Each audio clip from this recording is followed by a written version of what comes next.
हुकूमत की intra court अपीलें मंजूर, नैब तरामीम कलअदम करार देने का फैसला कलअदम करार। सुप्रीम कोर्ट ने नैब तरामीम बहाल कर दी। चीफ जस्टिस काजी फाइज़ा की सरबराही में 5 रुकनी बेंच ने फैसला 5-0 की अक्सरियत से सुनाया।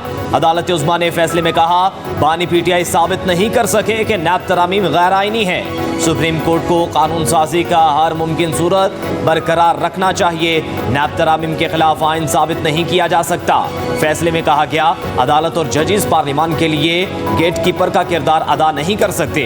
पार्लियामान और अदलिया का आइन में अपना अपना किरदार वाज़े है। जस्टिस अतर मिन्नल्ला और जस्टिस हसन अजहर रिजवी ने इजाफी नोट भी तहरीर किया।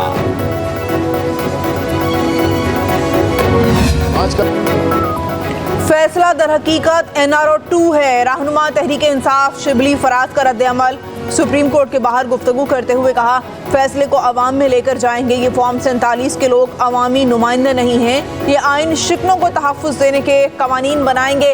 अवाम के लिए कोई कानून साजी नहीं होगी। इस्लामाबाद में एहतजाज पर पाबंदी के कानून पर कहा, पार्लियामेंट में असल नुमाइंदे होते तो ये कानून ना आता।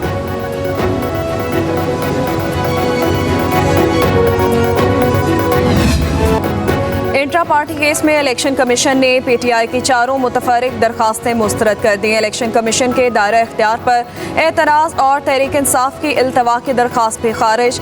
इलेक्शन कमीशन ने 10 सफ़ात पर मुश्तमिल तहरीरी फैसला जारी कर दिया। मखसूस नशिस्तों के फैसले तक कार्रवाई मौखर करने की इस्तदा भी मुस्तरद।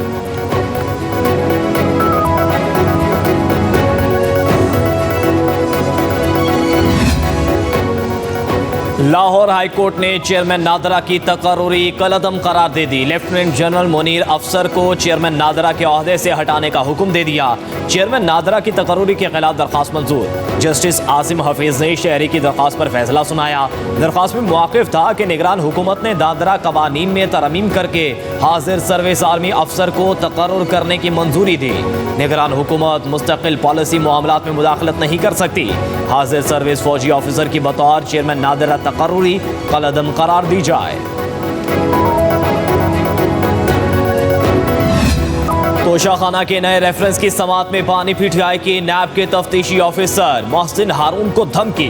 दौरान समात बानी पीटीआई अपनी नशिस्त से उठकर तफ्तीशी ऑफिसर के पास गए। गुस्से में उंगली के इशारे से कहा, तुमने जो केसेस बनाए हैं तुम्हारी वजह से मेरी बीवी जेल में है। जब बाहर निकलूंगा तो तुम्हें और चेयरमैन नैब को नहीं छोड़ूंगा। रिहा होते ही तुम दोनों को अदालत लेकर जाऊंगा। बानी पीटीआई ने कहा, जो लोग अली अमीन गंडापुर के खिलाफ साजिशें कर रहे हैं वो बाद में ये ना कहें कि उन्हें टिकट नहीं मिला।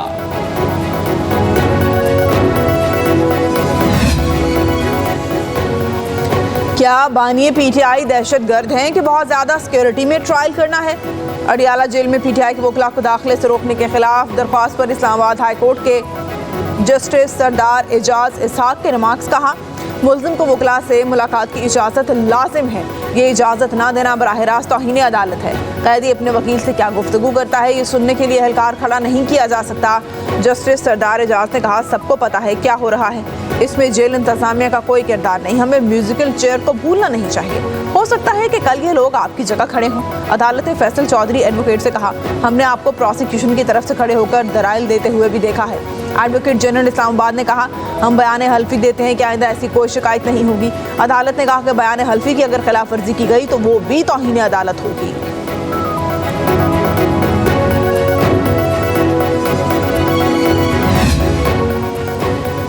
हुकूमत और अपोजिशन के राब्ते जारी। तहरीके तहफ़्फ़ुज़े आईने पाकिस्तान के सरबराह महमूद खान अचकज़ई की वज़ीर दिफ़ा ख्वाजा आसिफ से मुलाकात। एक बार फिर बामकसद मुज़ाकरात पर जोर दिया। महमूद अचकज़ई ने कहा, मुल्क को मसाइल से निकालने के लिए हुकूमत और अपोजिशन का मिल बैठना ज़रूरी है। ज़राए के मुताबिक ख्वाजा आसिफ ने जवाब दिया कि जिन्होंने आपको मुज़ाकरात का मैंडेट दिया उनसे इख्तियार भी लें। कहा, तहरीक इंसाफ वाले तो हमसे ज़्यादा एस्टैब्लिशमेंट से मुज़ाकरात में दिलचस्पी रखते हैं।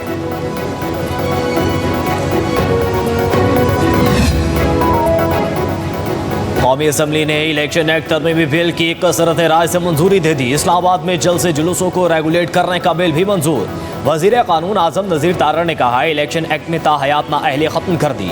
इस्लामाबाद में चंद लोग जमा होकर पूरा शहर बंद कर देते हैं। तहरीक इंसाफ की शदीद मुखालिफत। बैरिस्टर गोहर बोले हमने दारुल हुकूमत को पिंजरा बना दिया, ये अवामी हक को खत्म कर रहे हैं। इस बिल को कमेटी में भेज दें। कौमी असम्बली का इजलास पीर तक मुलतवी।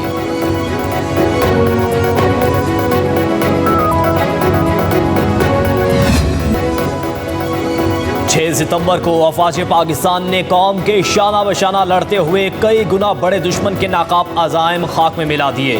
जब तक हम मुत्तहिद हैं दुनिया की कोई ताकत पाकिस्तान को नुकसान नहीं पहुंचा सकती।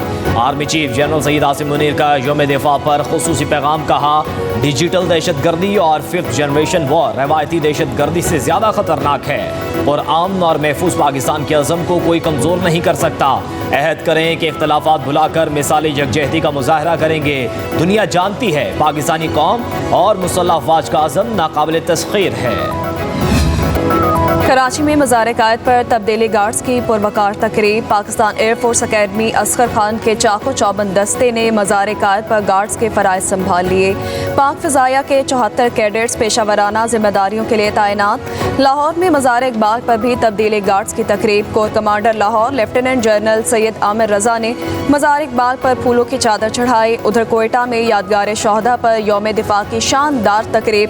वज़ीर आला सरफराज बुगटी और core commander lieutenant Naseem Ahmed Khan ने यादगार शोहदा पर फूल रखे।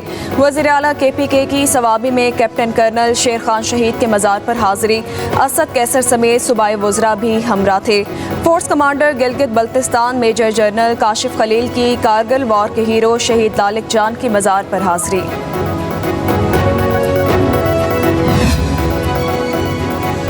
यौम दिफा पर मुजफ्फराबाद में अफवाज पाकिस्तान के ज़ेर एहतमाम यादगार शोहदा पर खुसूसी तकरीब। सियासी और समाजी शख्सियात और आला सिविल व अस्करी हुकाम समेत शहरियों की बड़ी तादाद में शिरकत। शोहदा को खराज अक़ीदत पेश किया। तकरीब के मेहमान खुसूसी मेजर जनरल मोहम्मद इरफान ने यादगार शोहदा पर फूलों की चादर चढ़ाई। पाक फौज के चाको चौबंद दस्ते ने सलामी पेश की। तकरीब के अख्ताम पर खेलों के मुकाबलों में नुमायां पोजीशन लेने वाले तलबा में इसनाद भी तकसीम की गई।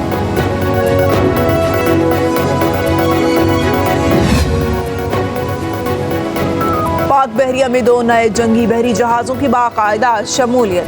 PNS बाबर और PNS हन्नैन बायकबात नेवी के फ्लीट में शामिल।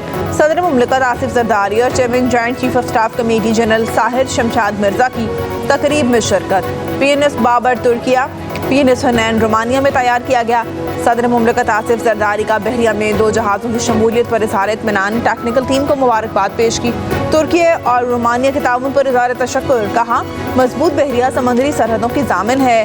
दोनों जहाज़ मैरी टाइम चैलेंज से निपटने में अहम किरदार अदा करेंगे।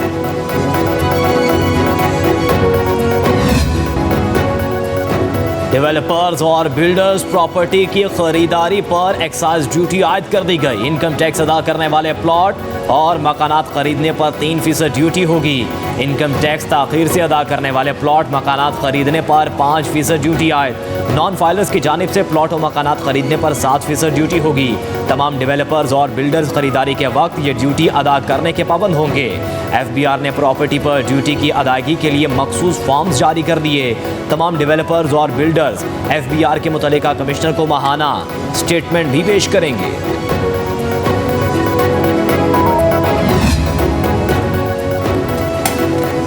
अवाम के पैसे पर हुक्मरान अयाशी क्यों करें?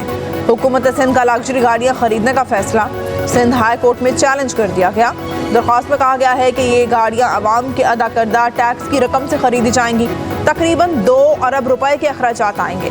ब्यूरोक्रेसी के लिए डबल कैबिन गाड़ियाँ खरीदने से अवाम का कोई फ़ायदा नहीं।